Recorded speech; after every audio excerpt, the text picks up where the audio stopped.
ವಿಟ್ಲಠಾಣ ವ್ಯಾಪ್ತಿಯ ಕೊಳ್ನಾಡು ಗ್ರಾಮದ ಕಲ್ಲಮಜಲು ಸೇರ್ಕಳ ರಸ್ತೆಯ ವಾಸ್ತವ್ಯವಿಲ್ಲದ ದಿವಂಗತ ಭಟ್ಯನಾಯ್ಕರ ಮನೆಯ ಬಾವಿಯೊಳಗೆ ಪುರುಷನ ಮೃತದೇಹ ಪತ್ತೆಯಾಗಿತ್ತು. ಇದು ಹಲವು ಸಮಯಗಳ ಹಿಂದೆ ನಾಪತ್ತೆಯಾಗಿದ್ದ ಕೊಳ್ನಾಡು ನಿವಾಸಿ ಪೂವಪ್ಪ ಪೂಜಾರಿ ಅವರ ಶವ ಎಂದು ಗುರುತು ಪತ್ತೆ ಹಚ್ಚಲಾಗಿದೆ.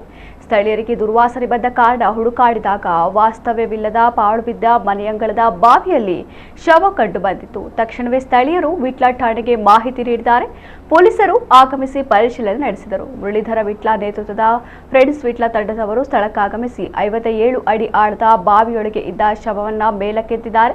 ಫ್ರೆಂಡ್ಸ್ ವಿಟ್ಲ ತಂಡದ ಕಾರ್ಯಕ್ಕೆ ಗ್ರಾಮಸ್ಥರು ಪ್ರಶಂಸೆ ವ್ಯಕ್ತಪಡಿಸಿ ಅಭಿನಂದನೆ ಸಲ್ಲಿಸಿದ್ದು, ಸ್ಥಳೀಯರು ಸಹಕಾರ ನೀಡಿದ್ದಾರೆ.